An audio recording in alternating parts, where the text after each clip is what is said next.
Baylan Skoll, one of the most exciting additions to the Star Wars galaxy in years. But with the untimely passing of Ray Stevenson, it does lend the question of what will actually happen in Season 2, especially after these Dave Filoni interviews. Welcome to Star Wars Uplink.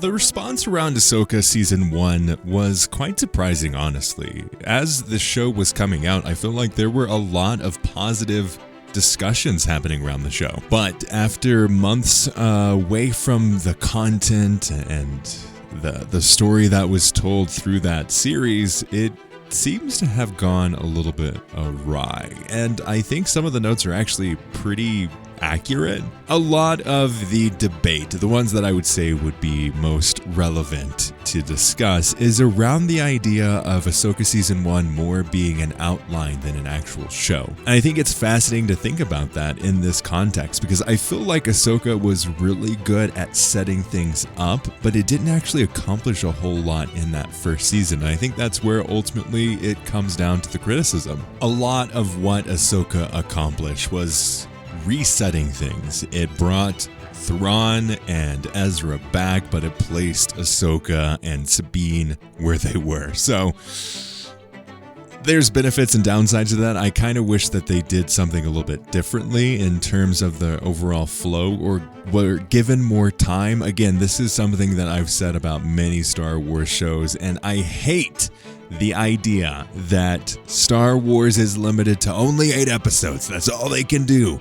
Well, we did have Andor, and Andor did 12 episodes, and I think that was, oh man, I really loved that kind of flow. That extra 4 episodes gave them enough time to really dig into the story, because I feel like, especially with Mandalorian and especially with Ahsoka, they did not benefit from only having 8 episodes. It would have benefited from a little bit of extra time to lay down the characters and tell the story in a little bit more fleshed out of a way. And I don't think there's a clearer example of this than the idea of Baylan Skoll. Baylan was the most fascinating and most well-rounded villain we've ever seen in Star Wars. There was actually an interview that Dave Filoni did, and it was talking about Ray Stevenson on the project. Dave Filoni had to constantly remind Ray Stevenson that, hey, buddy, this is actually you're playing a bad guy. And Ray Stevenson, I think, was said, yeah, I don't see it as that. So that I think just speaks to the character of Baylan so well. But what about Season 2?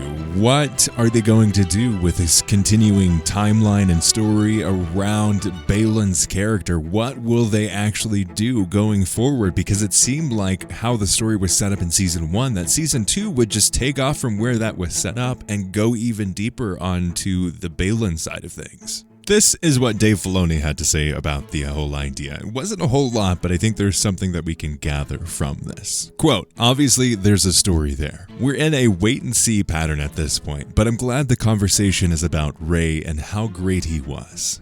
End quote. And this has me just even more heartbroken at the loss of Ray Stevenson. I feel like he had such a grasp of the idea of Baylan. He didn't play it like a normal Star Wars villain. He played him like the hero of this story, someone who believed he was doing the right thing. And with this idea, the theories going around with the second season and what Baylan was actually looking for definitely lends to this idea of a Abeloth-type character, someone who had immense powers and was trapped on this planet, something that the Night Sisters would be wanting to protect but also get away from, and something with a massive amount of power, something that would be towards an older version of the Force, something that goes even deeper than what we expect to see. And what it seems like in Star Wars right now is that they're moving towards this idea that a lot of what we know in our existing Star Wars galaxy came from this galaxy that they have now introduced. The Night Sisters came from here, the Space Wells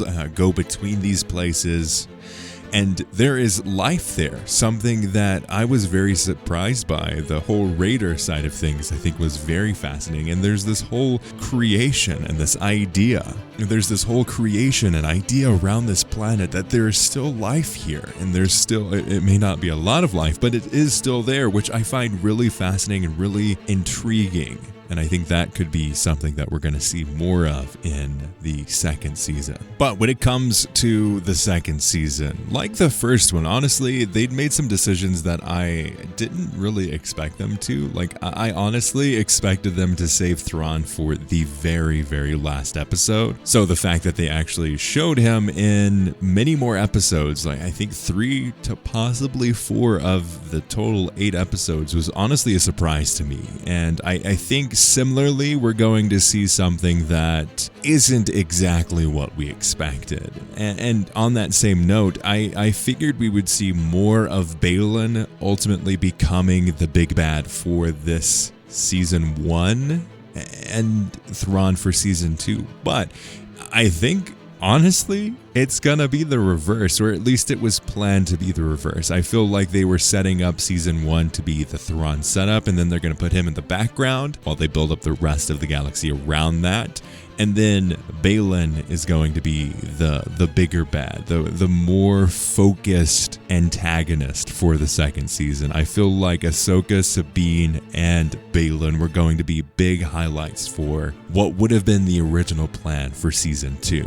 So I think they're going to have to go back to the drawing board with whatever second season is going to be, because now we've got Sabine and Hera stuck on that planet. I think that's what we're going to focus on as they set up more growth for those two characters, and we're going to see less and less of Ezra and Thrawn, even less so. They need to set Thrawn up as the big bad, but I don't know if they're necessarily ready for that. I feel like Thrawn was very surface level with a lot of his growth as a character and his portrayal as a character, because Thrawn in the extended universe and Legends material is such an incredible character, someone with so much depth and strategy and genius, really. And I don't think they did a great job with portraying all of that depth in that first season, at least as much as I would have liked to see. I think they could have gone a little bit further and a little bit deeper with his character, but they only had 8 episodes, so what can you say with only 8 episodes? There's only so much you can do, unfortunately, in that time span. So I think they need to set up Thrawn and Ezra's timeline a little bit more, and definitely set up Thrawn as a bigger bad so people care and are scared of him, because most people don't know who Thrawn is. Literally, every time we make a Thrawn-specific video, unless we change the title to something not Thrawn, it's not going to do well unless we make those changes, because nobody knows him, unfortunately, and they need to get past this idea, and they need to make sure that people are aware of how fascinating a character he is, and eventually move past this idea that Ahsoka is the Star Wars fan show, and make it a Star Wars show that everyone can enjoy, no matter how experienced you are in the extended universe. But let me know your thoughts on this theory. What do you think they're going to do for a second season? Let me know in the comments below. As always, check out our podcast, and may the Force be with you.